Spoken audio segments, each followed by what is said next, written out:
Many of us have heard about robotics engineering, but what exactly it is?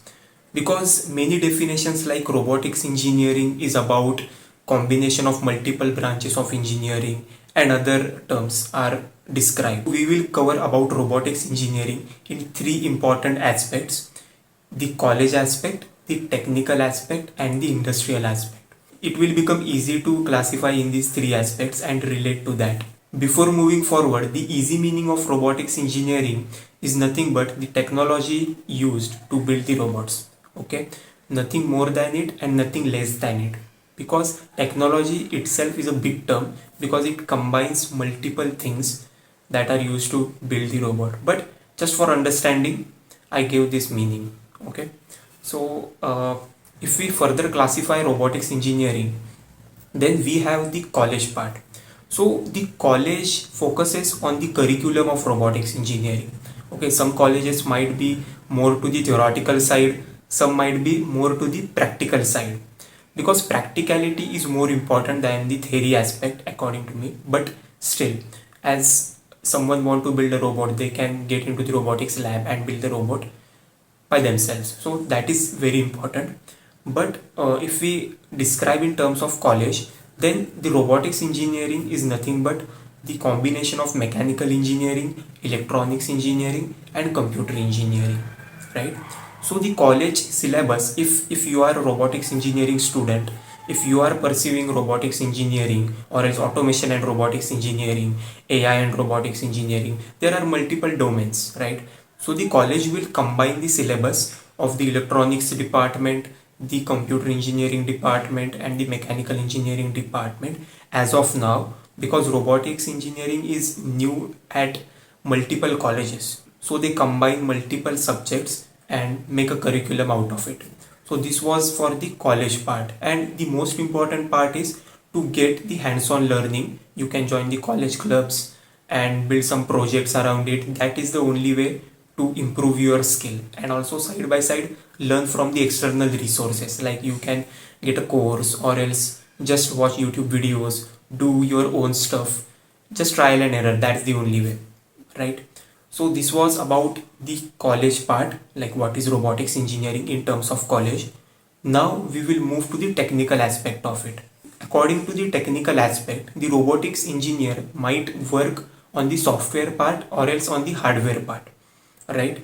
So software part involves the programming and the algorithms part, and also the networking part. So it is not only limited up to the programming part, frankly speaking, because you have to build the algorithms, you have to do the programming, also you have to do the path planning, the navigation, the SLAM, and multiple things are involved in it.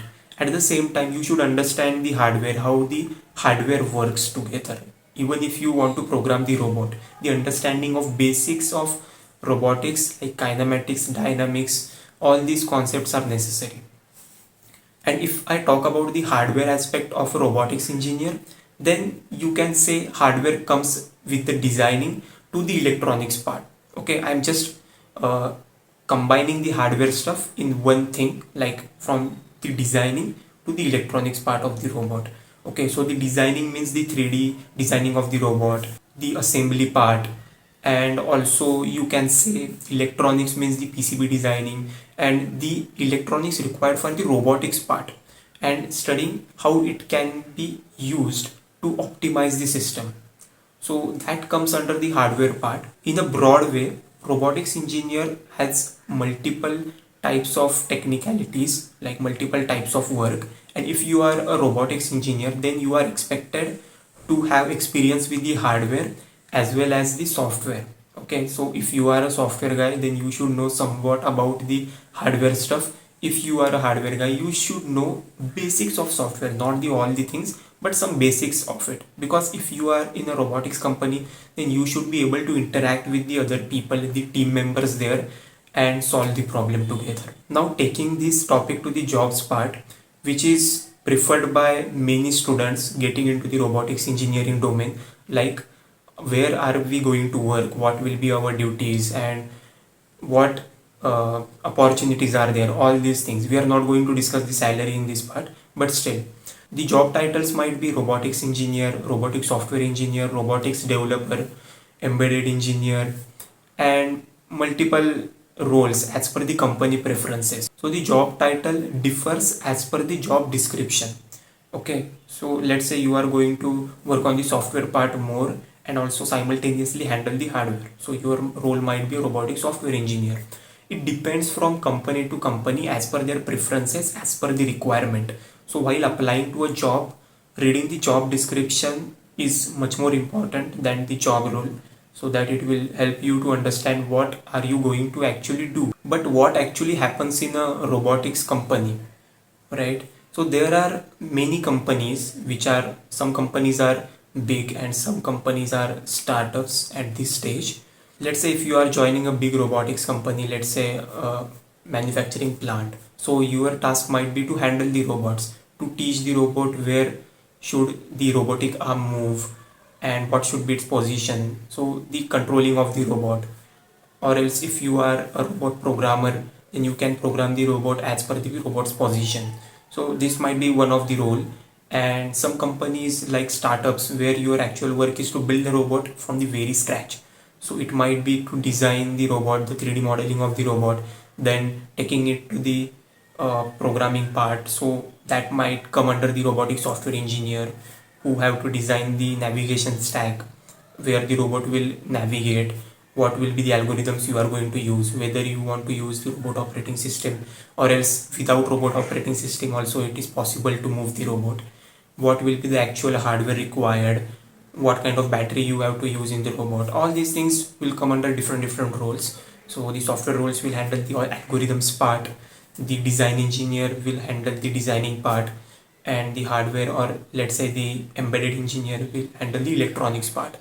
So this might come under the all the roles which I discussed. But at the same time, if you are only a software engineer, then that is not a hard and fast rule that you should only work on the software part. You will not be able to work on the hardware part, or else you are a hardware engineer. That's not the case. You will be able to work upon many aspects of a robot if you are joining a startup or else building a robot from the scratch. Here we discuss two types of industries, the industrial robotics and the collaborative robot space. Okay, so these two industries are major. Other companies are also there which build humanoid robots or else some kind of robots which come under the research part more, but those roles are very limited which come under the humanoids and all the things. That's about the industries and how the job aspect of robotics look like, and what is robotics engineering in terms of the industrial thing and the job things. This gives us a clear idea about robotics engineering, its related term and what it is actually, and also the college plus job perspective of it, right? If you have any doubt, please let me know in the comment section, and we will meet in the next video. Till then, grow, learn and explore together. Bye.